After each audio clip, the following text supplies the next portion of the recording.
Moteur, êtes-vous prêts? N'ayez pas peur de nous. Silence, on parle.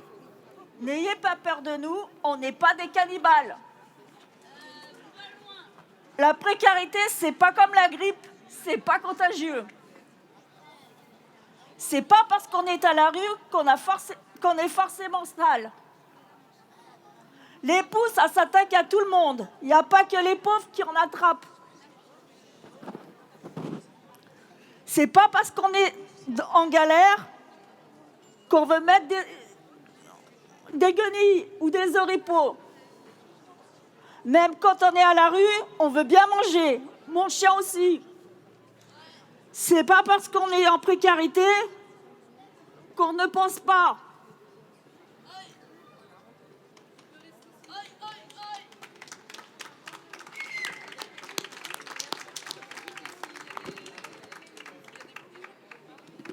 Coupez.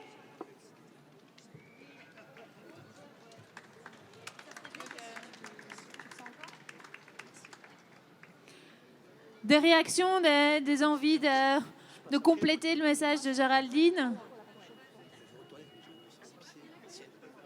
Ça vous touche, ça vous parle, ça fait écho chez vous?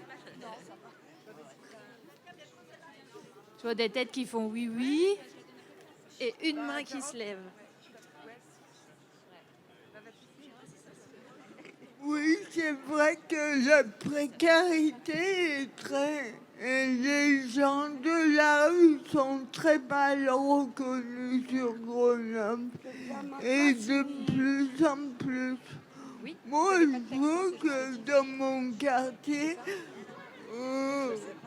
un jour, je partais travailler et il y a des gens de mon quartier me disent où tu vas, t'as pas peur?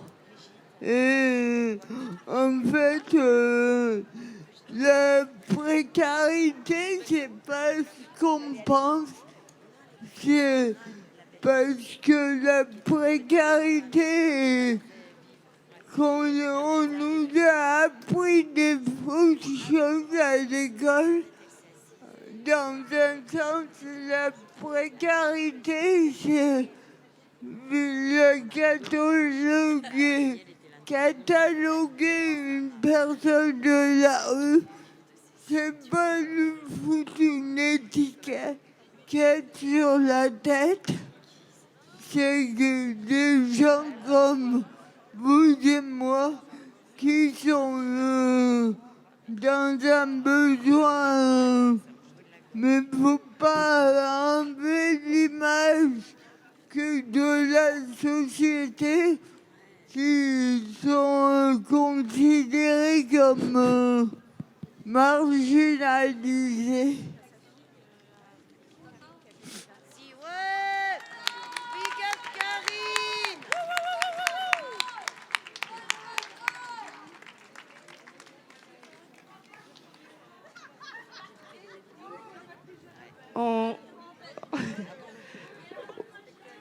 On va enchaîner avec un autre témoignage d'Olivier. Je te laisse monter sur scène, je t'introduis. Bonjour à tous. Je t'introduis. La traversée. Silence, on parle.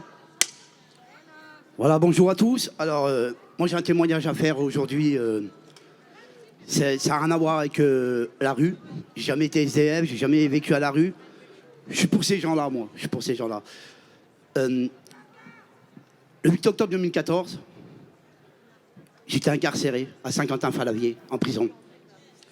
J'étais avec une femme pendant 20 ans.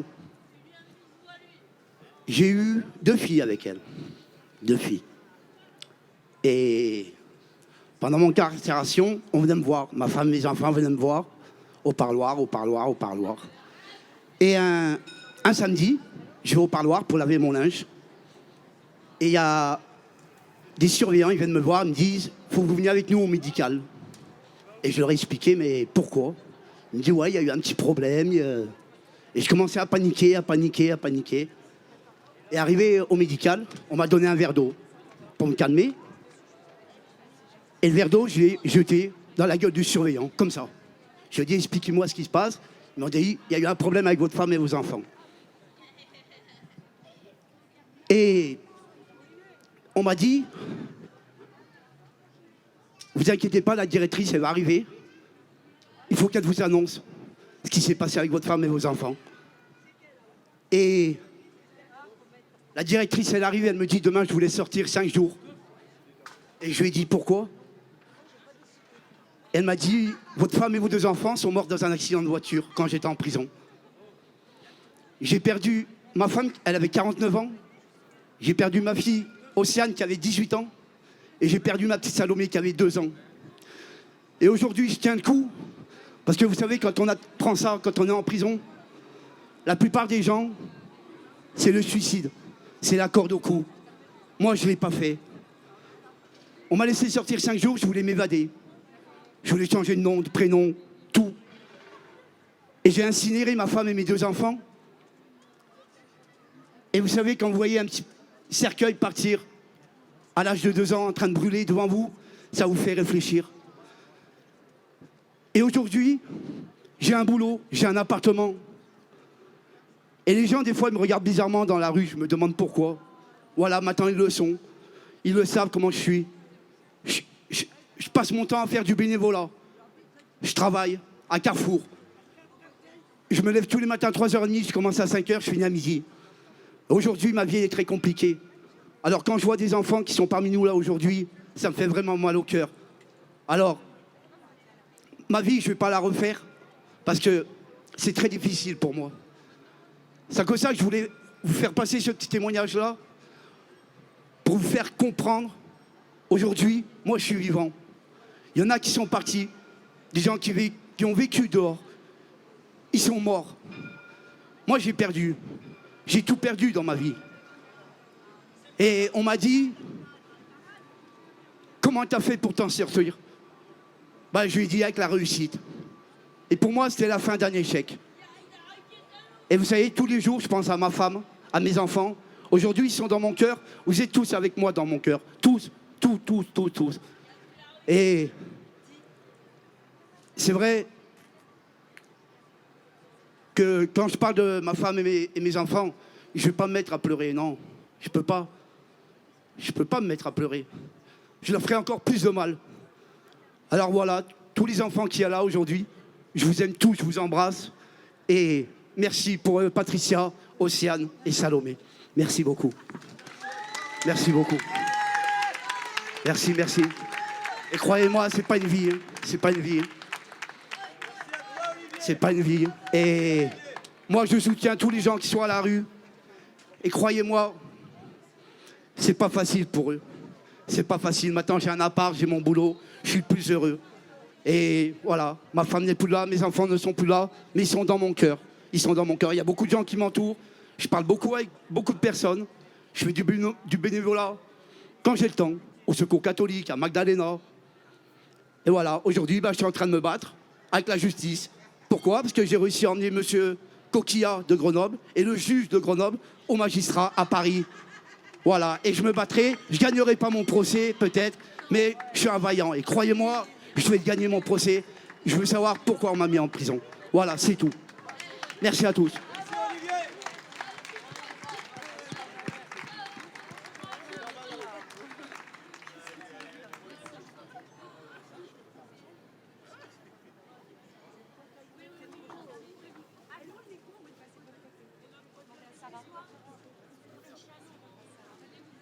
Merci beaucoup. Est-ce qu'il y a des réactions ou des questions? Parce qu'après ouais. Je remercie Olivier pour sa sincérité, parce qu'il vous dit quand même qu'il est sorti de prison et que des grands malheurs lui sont arrivés. Il faut savoir que la prison brise des vies. Bien entendu qu'il y a des victimes, et c'est vrai que leur vie est brisée, mais ce n'est pas en brisant toutes les vies que nous arriverons à faire une société meilleure. Et pour citer quelque chose qui n'est pas de moi, Un pourcentage important des Français pensent qu'en prison, les gens sont dans un 4 étoiles. J'invite les gens qui le disent à se payer une chambre dans un 4 étoiles. C'est vrai que, en fin de compte, la prison, on est privé juste de liberté. Hein. Mais en fin de compte, ils ont ce qu'ils veulent là-bas. Ils ont les PlayStation, ils ont la télé, ils ont le frigo, ils ont ce qu'ils veulent. Voilà. Alors moi, je ne souhaite à personne ce qui m'est arrivé. Je préfère... Voilà, je le souhaite à personne. Ce qui m'est arrivé en prison, je le souhaite vraiment à personne. Parce qu'il faut vraiment avoir la tête solide pour ne pas se donner la mort en prison. Et je ne l'ai pas fait parce que j'ai pensé à ma femme et mes enfants. Voilà.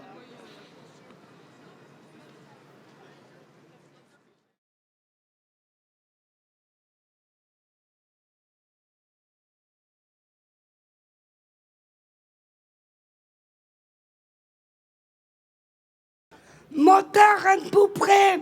Oui. Y a-t-il quelqu'un derrière la blouse? Silence, on parle. Toc toc. Allez, on rentre tous. J'ai peur. Bah, Pourquoi ici, sont-ils si nombreux? C'est si grave ce que j'ai? Mais qu'est-ce qui m'arrive? ici, vous avez devant vous un cas d'AVC ischémique transitoire datant de la nuit de jeudi à vendredi avec hémiplégie droite. Voyez, vous avez des séquelles motrices, perte de sensibilité. Mais qu'est-ce qu'ils disent? Je ne comprends rien. Quelles sont vos dernières observations? Aïe, ouille. Mais qu'est-ce qu'ils me font? Mais j'ai une douleur à la jambe gauche et ils me touchent la jambe droite. Qu'est-ce qu'ils font? Est-ce que je dois leur dire? Non, pas la peine, ils vont se moquer de moi. On va mettre en place un traitement anticoagulant. Oui, alors? Oui, je l'ai dit. J'aimerais bien leur dire que j'ai envie de faire pipi. Aïe, aïe, aïe, j'ai envie de faire pipi, j'en peux plus. J'en peux plus. Mais ils ne me regardent pas. Trop tard. Allez, on passe à la chambre suivante. Elle s'est fait dessus. Au revoir. Allez, chambre suivante.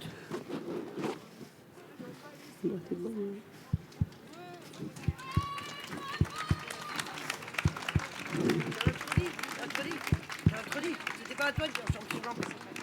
C'était à moi.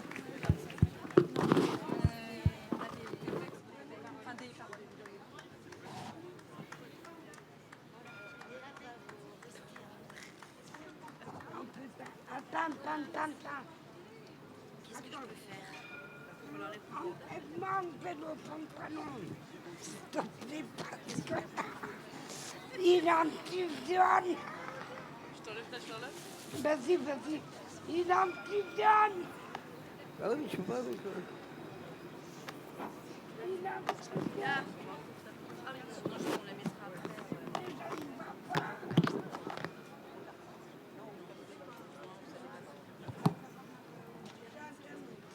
Nous allons vous faire la lecture de phrases qui ont été dites par des femmes. C'est pas forcément nous, c'est des femmes qui ne sont pas forcément présentes ou qui sont présentes.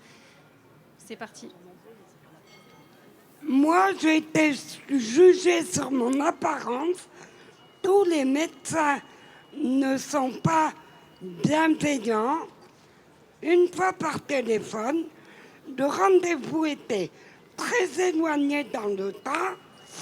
Alors, qu'est-ce que j'étais angoissée, mais la secrétaire, elle n'a même pas pris la peine de me demander la raison du rendez-vous.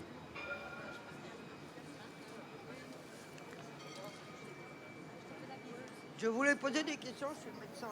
Mais ce n'est pas toujours évident. J'ai pas les mots, je comprends pas la langue. Ça m'a vraiment blessé d'entendre ce que les infirmiers disaient. J'ai l'impression qu'ils m'ont trahi. Alors depuis, je n'ai plus confiance.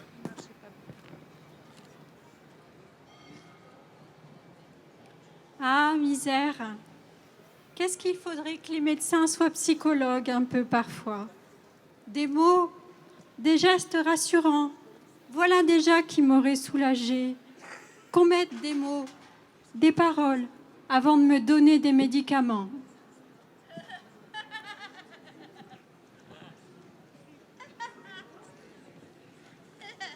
Moi, j'étais à fleur de peau par rapport à mon état. Alors l'attente interminable aux urgences, à l'hôpital, il n'y a pas plus pénible quand il n'y a pas de considération, pas de respect. Moi, je suis marginale. Alors, ai-je le droit d'être considérée? Quand on m'a vu avec mon physique et mes antécédents, tout de suite, j'ai été déconsidérée. Une étiquette m'a été posée.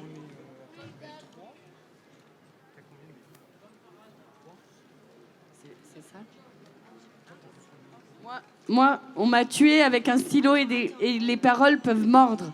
Ça, je vous assure vraiment, ce que les écrits et les paroles peuvent être blessants.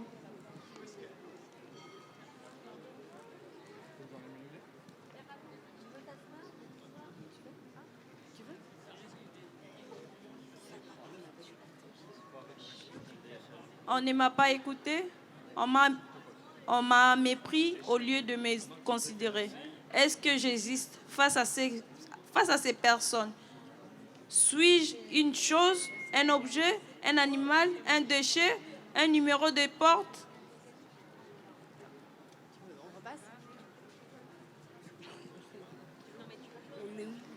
J'ai ressenti du mépris, pas de considération de ma souffrance et surtout de ma parole.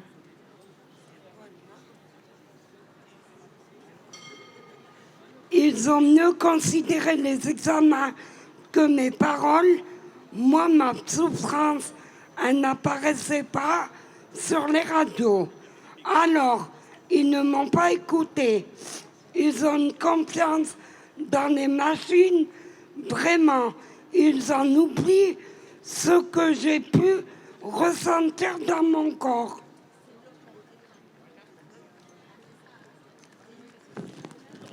Moi, il a fallu 10 ans pour avoir une vision globale de ma santé et comprendre mon environnement. Et maintenant, c'est trop tard. Quand j'écoute parler des urgences en France, de l'attente des personnes, de la file de personnes, cela me fait penser à l'hôpital dans mon pays, en Afrique.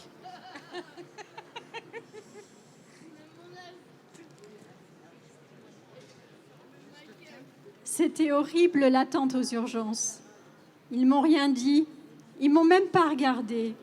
Je suis restée avec ma sœur du matin au soir, sans manger avec la douleur. Moi, j'aurais pu crever devant eux. Ah, les soignants, moi, pendant que j'avais mal, eux, ils rigolaient dans leur office.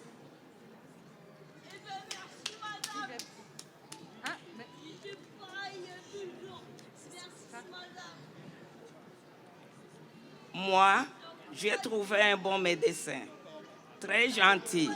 Vraiment, j'ai eu de la chance. Il m'a pris l'attention, m'a écouté, m'a demandé où j'habitais. Du coup, je me suis sentie écoutée et en confiance. Ça change tout. Ça change tout.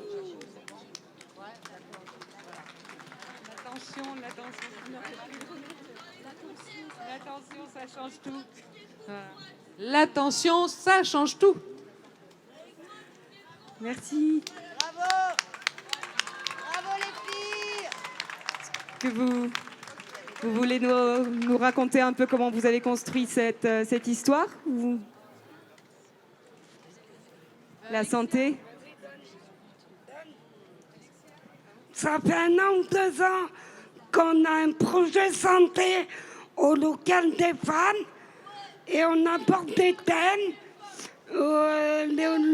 La première fois, ça a été sur les règles et là, on a fait sur patients et soignants.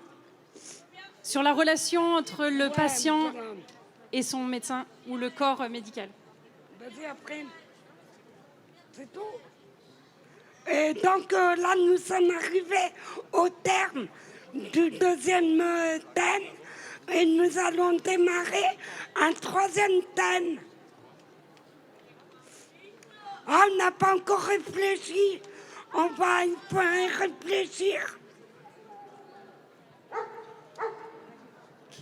Merci beaucoup. Est-ce qu'il y a des gens qui veulent réagir à ce qu'on vient de voir?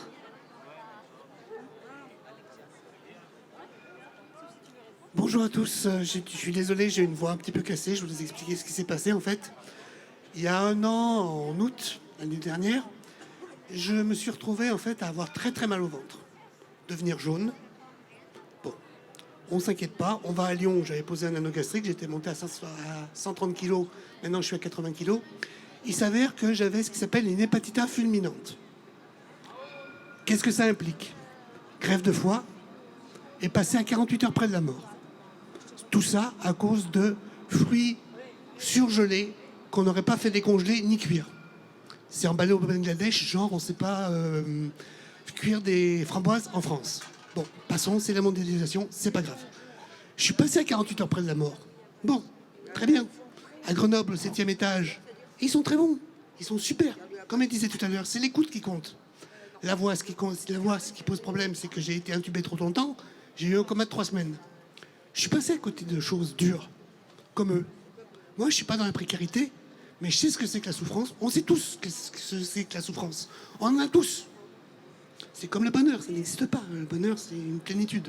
C'est des quêtes, il faut tendre au bonheur, mais tant qu'il est là, la vie, tant qu'il y a de la vie, il y a de l'espoir, et tant qu'il y a de la vie, tant qu'il y a l'inversement. Voilà, c'est un message d'espoir, et vaccinez-vous contre l'hépatite A. Il y a des, comment on appelle ça? En ce moment, il y a une recrudescence de ce genre de maladie. Donc moi, j'ai à vie des anti-rejets à prendre. Ça revient à peu près à 800 € par mois. Je ne sais pas si vous vous rendez compte. En 1 an, j'ai fait payer à la sécurité sociale près de 100 000 €. Eh ben, je lui dois une fière chandelle, et rien que pour ça, je vais me battre.